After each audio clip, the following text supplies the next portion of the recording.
Danny Johnson, known as Jed Olson by some, grabbed a newspaper from the kitchen counter. It was a week old, but his face was on the front page, grainy and sunken. It was one of those muggy afternoons in Florida when heat and humidity permitted everything in the room, making him sweat while standing still. He slouched in the damp chair to read. This article had better be good. His work in Roseville has been outstanding.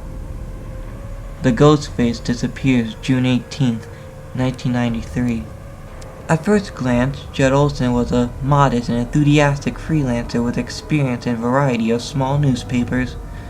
The staff at the Roseville Gazette appreciated how easygoing and honest he seemed, and so he was treated as a stranger for no more than 5 minutes into his interview.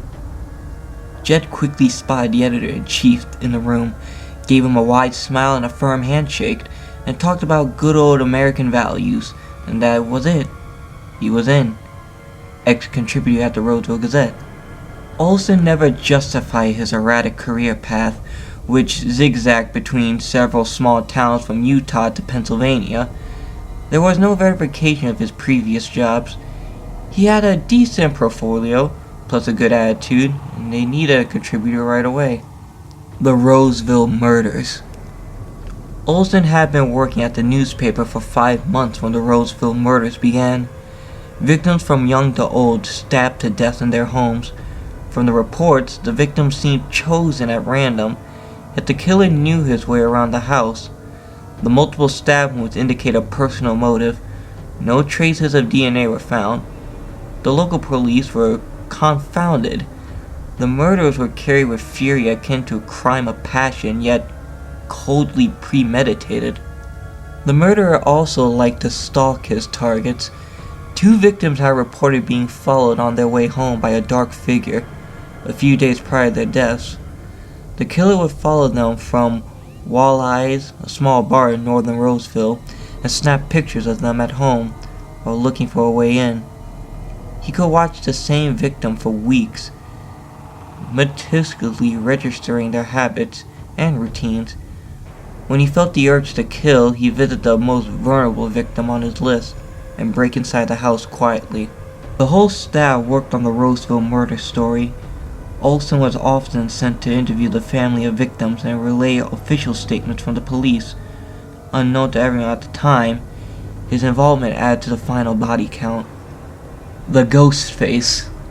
Panic swelled in Roseville when Olson produced footage of a hooded figure breaking into the house at night. The masked face, a white blur in the dark, stared at the camera for a second before disappearing inside. The Ghostface Caught on Tape was the resulting article, written by Olson. He seemed proud of his work at the time, enjoying how the whole town feared his Ghostface stories. Weeks later, Olson left a note on his work desk and disappeared. I hope you liked my stories. I enjoy bringing them to life. Don't worry, I'm not done. Jed Olson.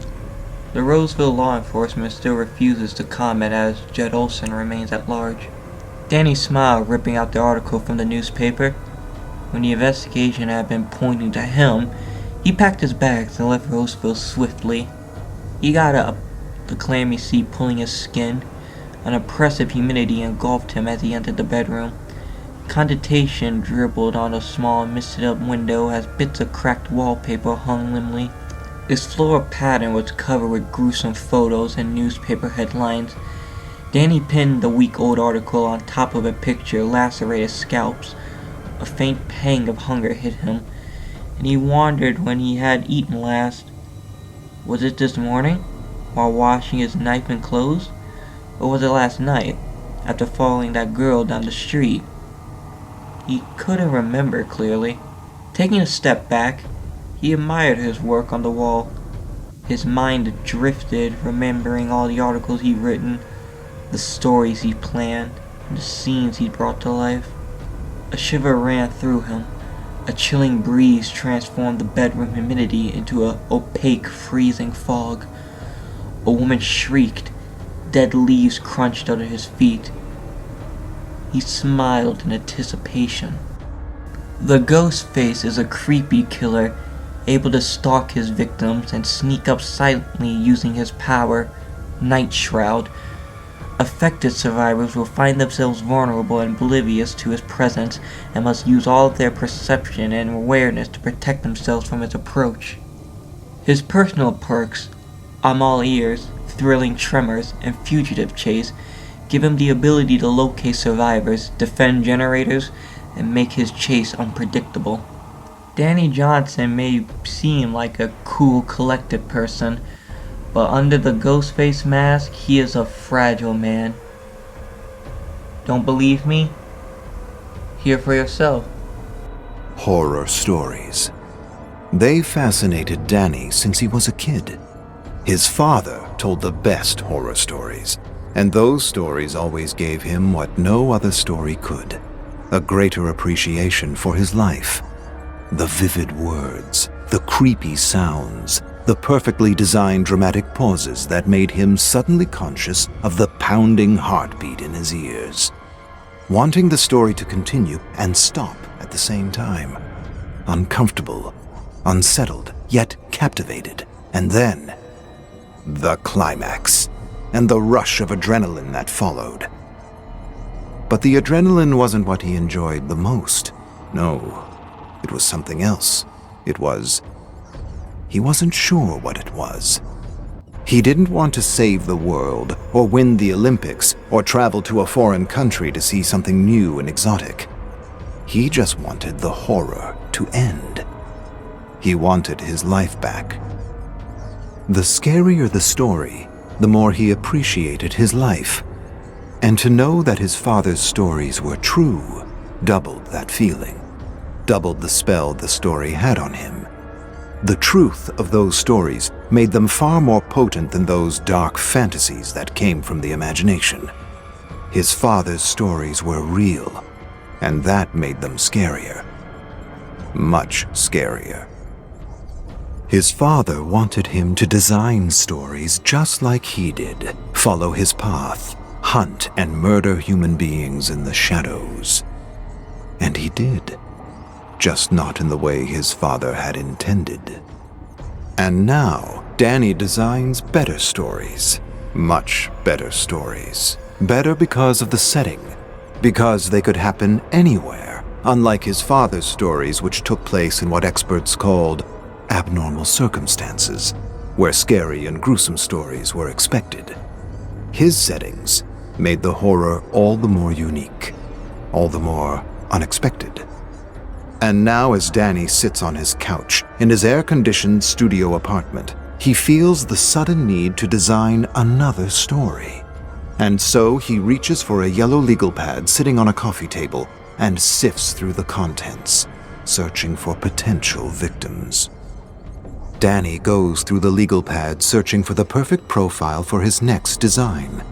What he's looking for is the ordinary, the relatable, the perfect victim that will make his readers think and feel it could have been them. Someone who does everything by the book. Someone who doesn't deserve to die, as if deserve had anything to do with it.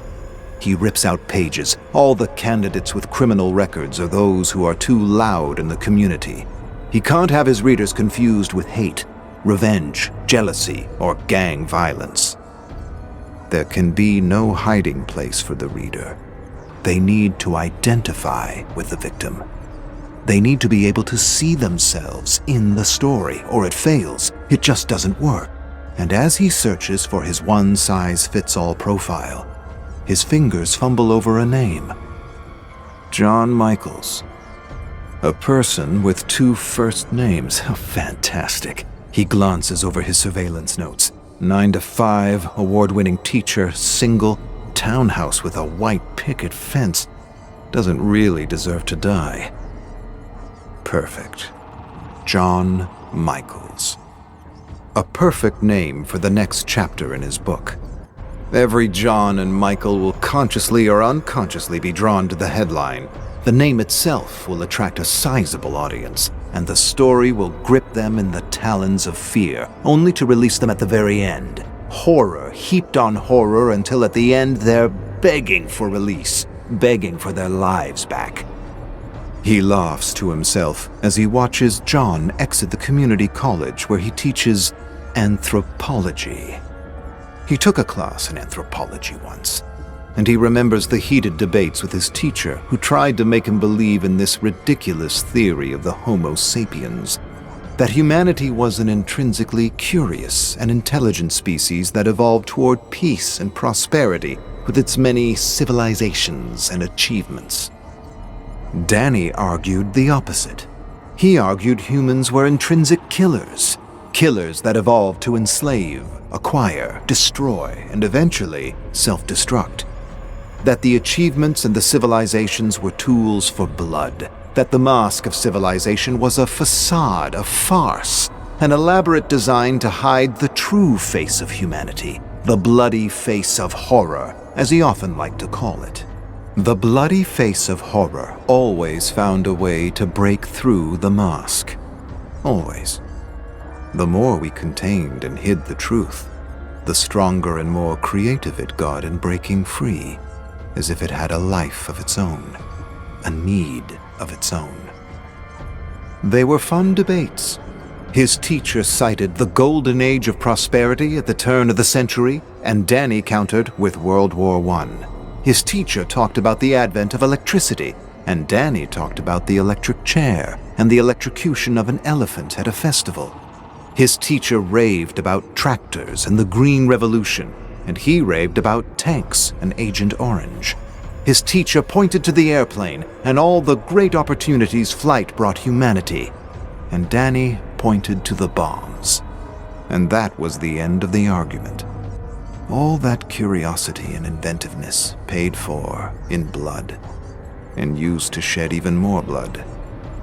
His teacher called these extreme situations, abnormal situations, misuse of human ingenuity. But Danny wasn't convinced. Danny claimed there were more abnormal than normal situations in any given century, including the 20th century. Especially the 20th century. The 20th century saw great advances in knowledge and technology, but not wisdom. Never wisdom. Wisdom always came last, if it came at all. 10 years of blood for every day of peace. That's what his old man said almost every dawn when he'd drop a penny on his bed to check if it was made properly. Stern as steel, hard as a rock, crazy as a loon, but not wrong. Danny wakes up in his black sedan, covered in sweat. He dozed off, and that's not like him. It's the broken air conditioner and humidity making him groggy. He opens his heavy eyelids and cranes his sticky neck to see John through the living room window getting his horror fix from the late-hour news. Mass fear stimulating the adrenaline glands and slowly becoming relief and appreciation for abnormal day-to-day civilized living. 10 horror stories for every one feel-good story. That was the media ratio, and the secret to growing an audience and running a successful news business with paying advertisers. John suddenly jerks to his feet. Danny figures he lost reception again as he observes John approach the TV. He fiddles with 2 long antennas, smacks the side of the story box, then sits back down and sips on a warm glass of milk as he takes in the horrors of the world and the safety and security of his home. Danny makes a note on his yellow pad about the TV. He could probably use it in his final design, along with a refrigerator. As he considers the possibilities of building tension, a bead of sweat drips off his nose and splats on the pen. He wipes his face with his arm, wishing he had the money to repair his air conditioner. Then he realizes he'll complete his design soon, and his story, and with his story, a paycheck. But the important thing is to not rush the design, or miss out on the opportunities he knows time and patience will bring his dark imagination. Danny knows John's routine by heart now. Several days of reconnaissance, and he's an authority on the character and setting of his next design. He'll start with the refrigerator door. The warning chime will sound in exactly 3 minutes to wake John up. He'll slump down the stairs, close the door, and quickly return to sleep, still thinking about the poor, unsuspecting bastard that was crushed to death by the escalator in the Roseville Mall. A perfect story to help John fall asleep, counting his lucky stars that it wasn't him, that he's still alive, and yet completely oblivious to the fact that those are the last of his stars, and that he will be tomorrow's bedtime story. Just as John tries to fall asleep, Danny will open the refrigerator door again, and again John will return to the kitchen. He'll close it, but this time he'll wait a few minutes just to make absolutely sure it's really, really closed. Then he'll return to bed somewhat satisfied that he won't be disturbed anymore. Danny will let some time pass. Then he'll open the door again, and when John returns to the kitchen, he'll be in the living room to turn on the TV. This is precisely when John will wonder if there's an intruder in his home. He may even suspect the ghost of Roseville. The Ghostface. The legend. John will rush to the phone, only to discover a severed cord. At that precise moment, he'll leap out of the shadows like a panther in the night and trigger the first and final scream of John Michaels, the most upstanding citizen of Roseville and the most undeserving of such a grisly and unprovoked death. It's perfect. In the hot and humid sedan, Danny visualizes slipping the knife through John's neck and severing the tongue mid-scream, freezing his face in wide, gaping terror. He knows if he visualizes the kill several times, it will improve his odds at success. His father taught him that. Taught him to visualize every beat of the design. He assured him it was what made him a medal-winning hunter of human beings. The thing they don't teach you in killing school. Danny visualizes the design once more. Then he opens his eyes and exits the car, moving through the shadows toward the back door of the picture-perfect house. He glides past the fence and scans the backyard for a moment. Then he lifts and fiddles with the glass door until he hears a click. Carefully, he slides the door open and enters the air-conditioned home. He takes a moment to cool down in the narrow hallway. Then he moves toward the dark kitchen, slowly opening the refrigerator door and enjoying a nice cool waft of air in the process. A soft beam of warm yellow light illuminates the floor and the small round breakfast table beside him. Everything is going as planned. But then, as Danny turns, something in his periphery catches his eye, gives him pause. He tilts his head slightly, narrows his gaze, and pulls off his mask to make sure he's seeing what he thinks he's seeing. As he takes in the horror spread across the table, his face freezes in a silent scream. Danny closes his mouth and reaches out to a small underground newspaper. He lifts the front page of the Urban Farce and examines a caricature of his legend based on police descriptions taken from an intoxicated witness he had deliberately spared during his last design. He wants to slowly build an image in the imaginations of his readers, and now a bunch of idiots were making a complete joke of his creation with parody. With goddamn parody. The worst genre that ever existed, a bloated parasite that fed off the creations of others. How dare they make a joke of his life's work? Danny breathes hard and tries to compose himself. He realizes he can't go through with tonight's design. Too many emotions swirling around, undermining his focus. Anger, hate, humiliation, disbelief. Everything feels hazy and emotional like his first design. Those were different circumstances, but his first design taught him how emotion can undermine even the best design. He quickly turns to close the refrigerator door, but he's already too late and a piercing chime sounds through the small house. Shit! Danny quickly retreats into the darkness of the pantry, leaving the door slightly ajar. Within moments, John enters the kitchen yawning. He stands before the refrigerator, scratching his head, confused. He yawns again and stares at leftovers, contemplating a little midnight snack. Then, mumbling something incoherent to himself, he closes the refrigerator door, leaving them in the shadows. He should leave now. Go back to bed. But John doesn't leave. He just stands there, as though sensing something's amiss. Danny can see John's silhouette through the slight opening. It seems like John is approaching him, but he can't be sure. His heart pounds in his throat. His blood boils through his veins. He feels weak, lightheaded, almost like he's going to faint. This can't be happening. He doesn't just kill. He designs. A dark shadow approaches the pantry. Danny gathers himself and prepares to lunge with his knife, but he knows it's all wrong. Raw and primal and about something else. Please, don't open that fucking door, please. Danny holds his breath and waits for the inevitable. John Michaels must have had at least one more lucky star that night. Had John opened that pantry door, Danny would have had no choice but to end his days as an awe-inspiring teacher. But he didn't, and he gave Danny a chance to escape with the urban farce. Now Danny stares through binoculars at the post office, waiting for the editors or artists to show up. He needs to act fast and put a stop to this overt assault on his image. Parody. It had to be parody. Goddamn parody. The artist took a few vague statements about a ghost-like figure with a gaping mouth and turned those perfectly crafted statements into a joke. An absolute joke. Now more than ever, he realizes that he'll have to get a proper likeness of his terrifying mask out to the public before everything he's worked toward is undone by a caricature.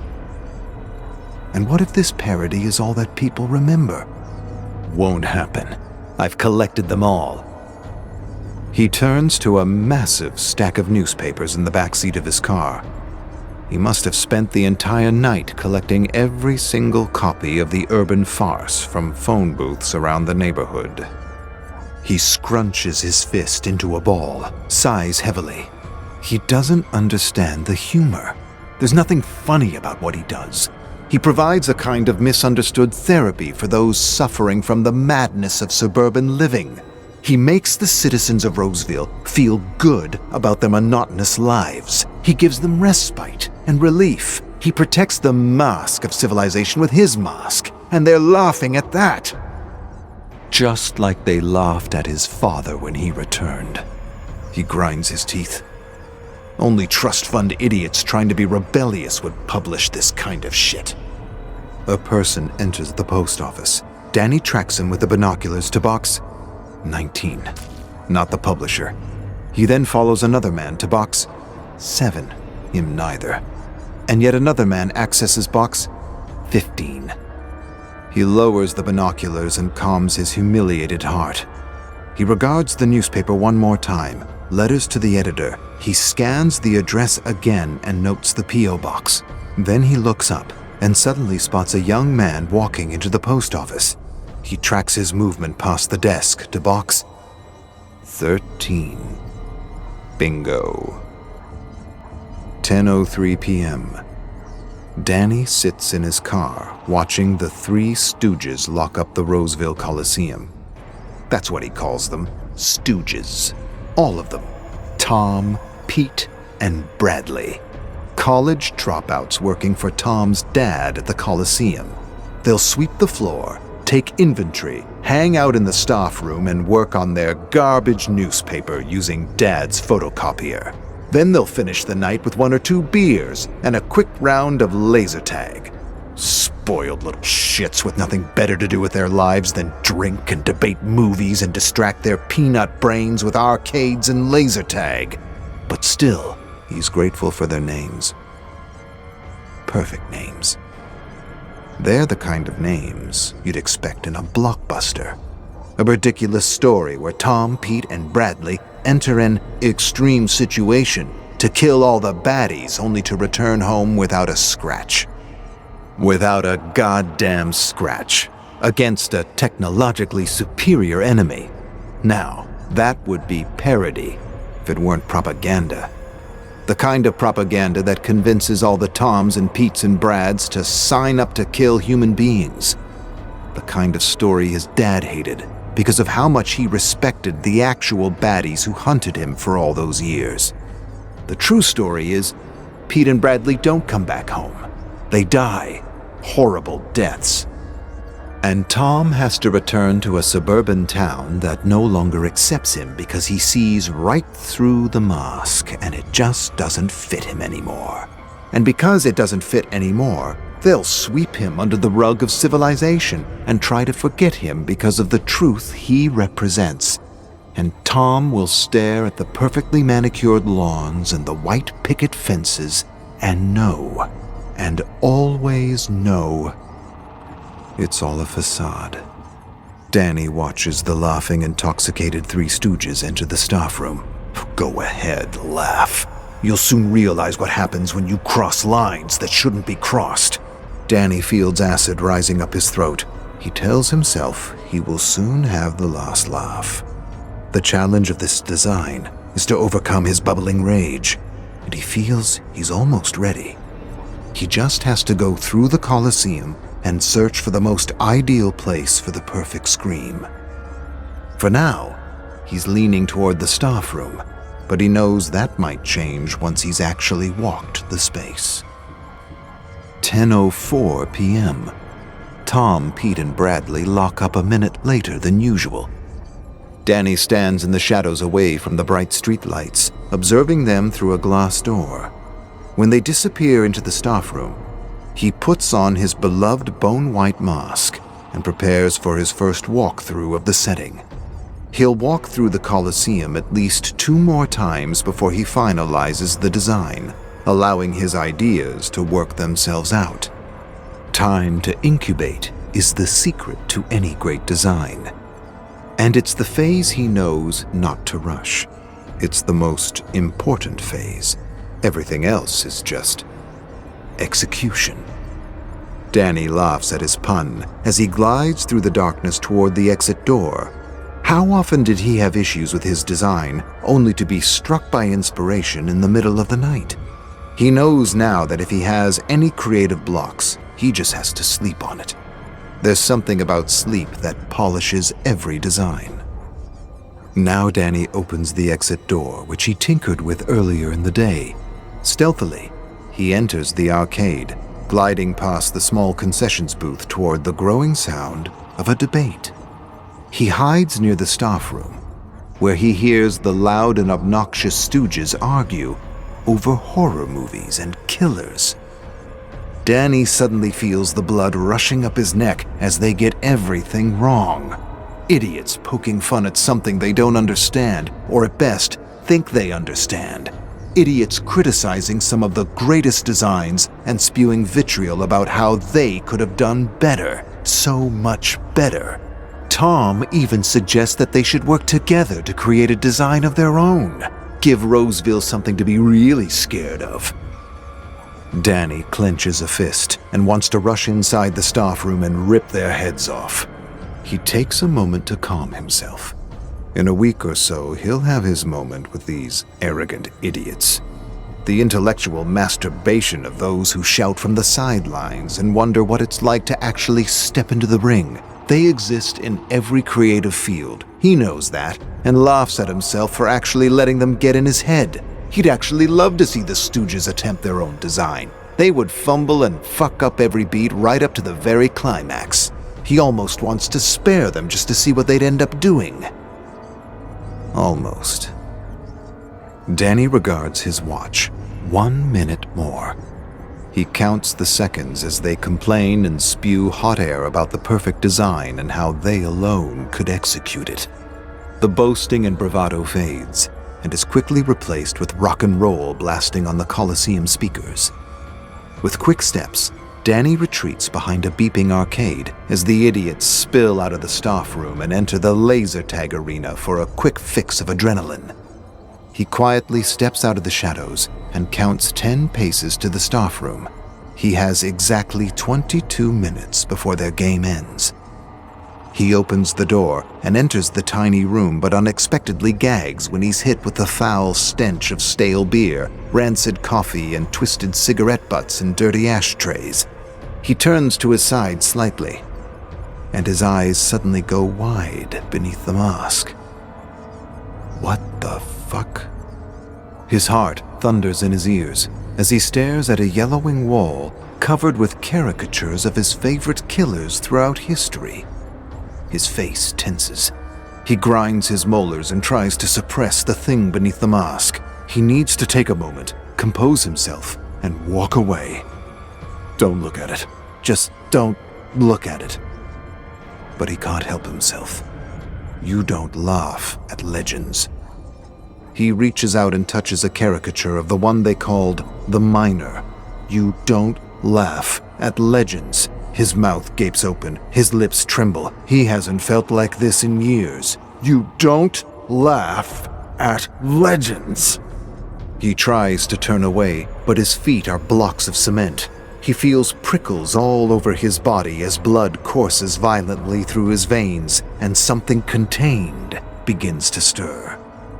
He closes his eyes and counts to 10. He hasn't improvised since his first design, and that didn't go very well. He has to find his center. Walk away. Just walk away. For the design. He stares up at the wall of parody and takes a deep breath. He closes his eyes and counts down from 10. Then he opens his eyes to see all the warped and ridiculous faces laughing at him. He wants to ignore them. He wants to walk away. He has to walk away. But something won't let him.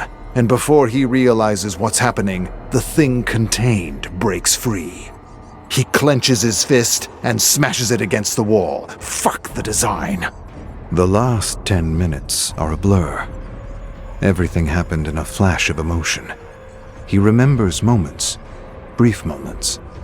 Turning on the strobe lights, cranking up the music, activating the dry ice machine, hunting the Three Stooges in slow motion through the cool, misty arena. And now he yanks the gleaming hunter knife out of a pulpy face rendered completely unrecognizable. Shit, I must have stabbed him 100 times in the head.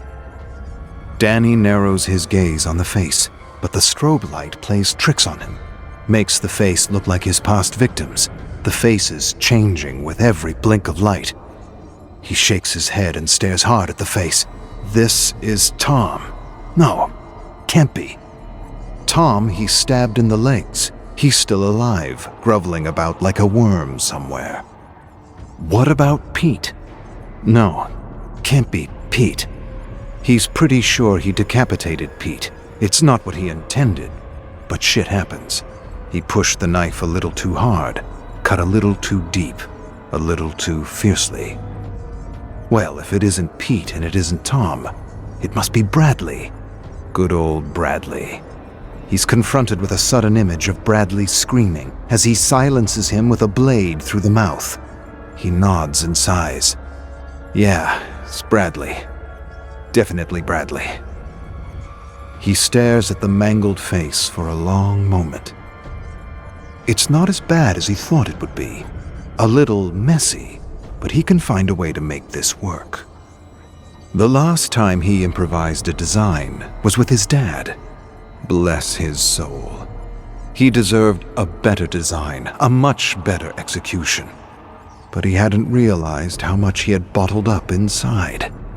All those training drills and unrealistic expectations to bring back stories and medals pushed him over the edge. It just came pouring out one night while camping in a way he hadn't expected. Happens all the time, every day. To the best. He just didn't think it could happen to him.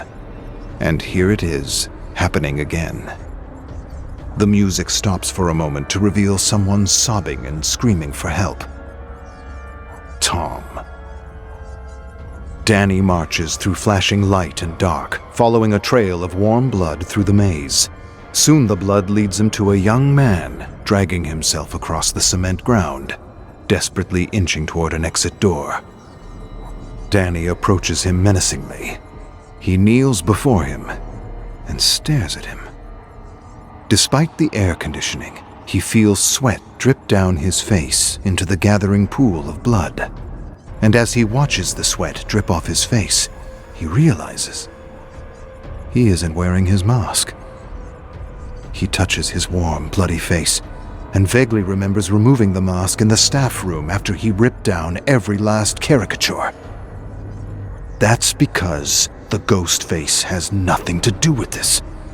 This is something else. There's no way he's crediting the Ghostface with these clumsy yet incredibly satisfying kills. Tom looks up at Danny. Danny wipes the sweat and blood off his face. They lock eyes. Not so funny now, is it? Danny places his knife in Tom's hand. You know what a copycat is, don't you? Well, that's what you are. A failed copycat. A parody of a true killer.